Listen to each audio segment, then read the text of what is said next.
Hello दोस्तों, स्वागत है आपका हमारे YouTube चैनल पर। दोस्तों, अगर आप घर बनवाने जा रहे हैं और आप कंफ्यूज्ड हैं कि और चिंतित हैं कि काम सही तरीके से कैसे कराया जाता है और आपको काम का नॉलेज ही नहीं है, तो ये वीडियो आपके लिए है। इस वीडियो में हम आपको बताएंगे कि घर का जो स्टार्टिंग वर्क होता है, जैसे कि जिसको फाउंडेशन प्रोसेस बोलते हैं, जहाँ पर आप फुटिंग मेश को जाम करके फिक्स करके कंक्रीटिंग करते हैं, तो उस प्रोसेस के बारे में हम आपको स्टेप बाय स्टेप समझाएंगे और आपको अच्छी तरीके से बताएंगे कि काम करने का सही तरीका क्या है।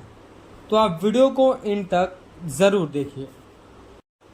हम सब जानते हैं कि अभी का जो घर बनवाना कितना टफ और एक्सपेंसिव हो गया।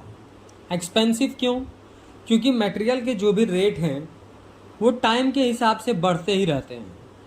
अब वो नहीं है समय है कि आपको सामान बहुत सस्ता मिलेगा, जो भी हमारे कंस्ट्रक्शन में यूज़ होने वाले मटेरियल हैं। और टफ इसलिए क्योंकि आए दिन हम आपको अपने चैनल पर वीडियो में दिखाते रहते हैं, वीडियो के माध्यम से, कि मिस्त्री और ठेकेदार किस तरीके से आपको ठगता है। कुछ मिस्त्री काम नहीं आता है फिर भी साइट पर जाते हैं और काम ख़राब करते हैं, और ठेकेदार का अजूबा तो हम आपको दिखाते ही रहते हैं।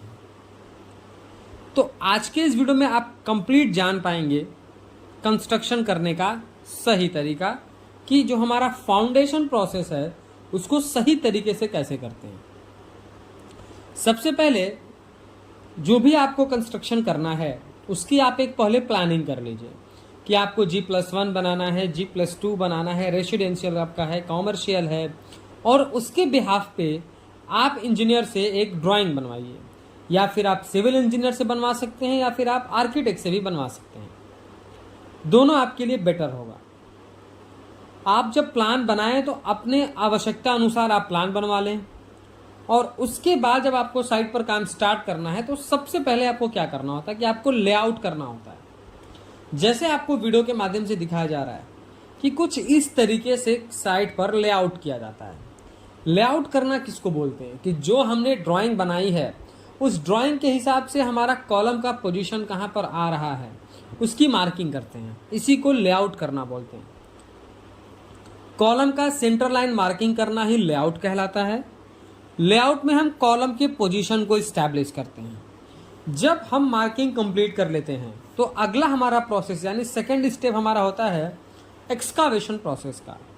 यानी जो हमने मार्किंग करी है, जहां पर हमारा कॉलम आना है, वहां पर आपको प्रॉपर तरीके से एक्सकावेशन करना होता है। अब देखिए, लेआउट करना इसलिए इंपॉर्टेंट है क्योंकि एक बार में ही आपको अपने कॉलम का पोजीशन इस्टेब्लिश कर लेना है। कॉलम का पोजीशन इधर उधर होगा तो आपकी बिल्डिंग का पूरा स्ट्रक्चर खराब हो जाएगा। तो इसलिए लेआउट करने के बाद एक्सकावेशन प्रोसेस करते हैं। अब मिट्टी की खुदाई करते समय, गड्ढा बनाते समय लोग ढेर सारी गलतियां करते हैं। जैसे कि इंजीनियर ने सजेस्ट किया ड्राइंग में कि आपको 4 फीट बाई 4 फीट का आपको गड्ढा बनाना है, यानी 4 फीट लंबा, 4 फीट चौड़ा और 4 फीट गहरा। ये आपके फाउंडेशन की डेप्थ और डिजाइन को बताता है। अब मिस्टेक ये होती है कि हम सेम साइज का जो है गड्ढा खोद देते हैं। बिल्कुल आपको सेम साइज का ही गड्ढा खोदना होता है, पर कुछ प्रिकॉशंस फॉलो करने होते हैं। पहले जो आप गड्ढा बना रहे हैं उसमें आप दोनों साइड में जो है, चारों साइड में आप पॉसिबल हो तो 4 साइड में या फिर 2 साइड में आप एक्स्ट्रा 6 इंच का मार्जिन लेकर चलें, यानी 4.5 फीट बाई 4.5 फीट का गड्ढा खोदें। लंबाई और चौड़ाई में, दोनों तरफ चौड़ाई में क्यों कहा जाता है कि आप 4.5 फीट का करें? क्योंकि आपको उसके अंदर उतर के काम भी करना है, पहली चीज़। दूसरा, आपको शटरिंग प्रोवाइड करना है। और तीसरा, आपने जो रेनफोर्समेंट यूज़ करना है, जो स्टील यूज़ करना है, वो स्टील मिट्टी के संपर्क में न आए, मिट्टी से बची रहे, इसलिए आपको 6 इंच का मार्जिन लेकर के चलना है। मिट्टी अगर सॉइल जो है, मिट्टी जो है स्टील के संपर्क में आएगी, स्टील जो है मिट्टी से लगा होगा, तो आपके स्टील में मॉइस्चर के थ्रू उसमें जंग लगेगा, रस्ट लगेगा और स्टील खराब हो जाएगा। इसकी वजह से आपका पूरा फाउंडेशन कमज़ोर हो जाएगा। तो आपको क्या करना है कि 6 इंच का मार्जिन लेकर के चलना है।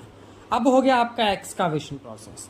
एक्सकावेशन प्रोसेस करने के बाद जो आपको फाउंडेशन की डेप्थ दी गई है, अब फाउंडेशन की साइज कैसे डिसाइड होती है, आप इसको समझिए। फाउंडेशन की साइज यानी कि लंबाई, चौड़ाई और गहराई किस तरीके से डिजाइन होती है। Depth of the depend on the height of structure, यानी कि जो आप कंस्ट्रक्शन करने वाले हैं उसकी हाइट कितनी है, आप कितने फ्लोर तक कंस्ट्रक्शन करेंगे। दूसरा, टाइप ऑफ स्ट्रक्चर, यानी आप जो स्ट्रक्चर बना रहे हैं वो रेसिडेंशियल है या फिर कॉमर्शियल है। देखिए, रेसिडेंशियल और कॉमर्शियल इसलिए कहा जाता है क्योंकि दोनों पे आने वाले लोड डिफरेंट होते हैं। कॉमर्शियल होगा तो ज़्यादा लोड आएगा, लाइव लोड ज़्यादा होगा, और अगर रेसिडेंशियल होगा तो लाइव लोड कम होगा। इसकी वजह से भी बिल्डिंग की डिज़ाइन में डेप्थ को जो है डिज़ाइन किया जाता है। लेकिन अगर मिनिमम बात किया जाए कि कितना आपको मिनिमम गड्ढे की साइज रखनी है, तो वो होता है 4 feet by 4 feet by 4 feet. ये जी ग्राउंड फ्लोर और G+1 ग्राउंड फ्लोर और फर्स्ट फ्लोर के लिए एप्लीकेबल है। इसमें आपको कोई प्रॉब्लम नहीं आएगी। देखिए, जो फाउंडेशन की साइज होती है वो इस पे भी डिपेंड करती है कि आपके वहाँ जो मिट्टी है उसकी लोड बेयरिंग कैपेसिटी कितनी है। मिट्टी बहुत अच्छी है, बैठी मिट्टी है, काली मिट्टी है, लाल मिट्टी है, इन सारी चीज़ों पे भी डिपेंड करता है कि आपके फाउंडेशन की साइज क्या होगी। अब आपने फाउंडेशन के हिसाब से आपने जो है उसको एक्सकावेशन करके कंप्लीट कर दिया। अगला आपका प्रोसेस यानी 4 नंबर का जो आपका प्रोसेस होगा कि आपने जो अच्छी तरीके से एक्सकावेशन किया, उसकी चारों तरफ से ड्रेसिंग कर दी, उसके बाद आपको पीसीसी नीचे बेड बनाना है। पीसीसी बेड क्यों बनाना है, पहले समझिए पीसीसी क्या होता है। पीसीसी का मतलब होता है प्लेन सीमेंट कंक्रीट, ऐसा कंक्रीट जिसमें सरिया ना पड़ा हो। अब पीसीसी आपको बनाना है 1:4:8 या फिर 1:5:10 के रेशियो से, ठीक है। पीसीसी बेड बनाइए आप, इसलिए क्योंकि फाउंडेशन करने के लिए पहली हमारी शर्त यह है कि नीचे की जो हमारी सरफेस है वो प्लेन होनी चाहिए, समतल होनी चाहिए। दूसरा, एक सॉलिड सरफेस होना चाहिए, मिट्टी का सरफेस नहीं होना चाहिए, क्योंकि मिट्टी के संपर्क से हम अपने डायरेक्ट मिट्टी के ऊपर हम कंक्रीटिंग करने से बचते हैं और स्टील भी रखने से बचते हैं, मॉइस्चर कंटेंट न आए स्ट्रक्चर में, इसके लिए। तो इसके लिए पीसीसी बेड बनाई जाती है। पीसीसी बेड कम से कम 4 इंच की होनी चाहिए, उससे कम नहीं होनी चाहिए। जैसा आपको वीडियो में दिखाया जाता है, बहुत सारी जगह पर इस तरीके से रेड ब्रिक के टुकड़े फेंक दिए जाते हैं, उसमें उनकी कुटाई करके उस पर पानी डाल दी जाती है और बस हो गया काम। तो ये सही तरीका नहीं है, क्योंकि जो हमारा ब्रिक है इसमें भी वाटर एब्जॉर्प्शन की क्वालिटी है। ये जो हमारा पीसीसी है, प्लेन सीमेंट कंक्रीट है, उसके मुकाबले कम मजबूत है और इसमें पानी एब्जॉर्ब करने की जो प्रॉपर्टीज है, इसकी वजह से आपके ये कंक्रीट के अंदर का पानी एब्जॉर्ब करेगा। आपने मिट्टी के ऊपर आपने ब्रिक का बालास्ट जो है, जो टुकड़े हैं, आपने इस तरीके से डाले और जब आप कंक्रीटिंग करेंगे तो ये ब्रिक आपके कंक्रीट का पानी एब्जॉर्ब कर लेगा, आपका कंक्रीट कमज़ोर हो जाएगा। इसलिए कहा जाता है ब्रिक वर्क यूज़ ना करें। और जब पीसीसी बेड बनकर कंप्लीट हो गया तो अब आपका है फुटिंग मेश अंदर डालने का, जैसा आपको वीडियो में दिखाया जा रहा है। तो देखिए, फुटिंग मेश जो है, जो आपको फुटिंग मेश बनवाना है उसमें एल आपको ऊपर की तरफ रखना है। आप ये देख सकते हैं इस तरीके से कुछ एल टाइप में मोड़ करके ऊपर 4 इंच तक रखा गया है।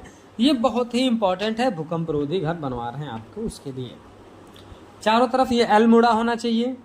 उसके बाद जो आपने सरिया यूज़ करना है वो मिनिमम 10 mm का होना चाहिए, उससे पतला आपको नहीं यूज़ करना है। ये डिपेंड करता है कि आपका स्ट्रक्चर कैसा है, पर अगर मिनिमम की बात करें तो 10 mm से पतला तो नहीं होना चाहिए। और एक सरिये से दूसरे सरिये के बीच का डिस्टेंस 5 से 6 इंच होना चाहिए, उससे ज़्यादा नहीं होना चाहिए। 7वां नंबर आपको क्या बातें ख्याल में रखनी है, कवर ब्लॉक। अब इस साइड पर देखिए, यहाँ पर फुटिंग मेश के नीचे ब्रिक रख दिया गया है।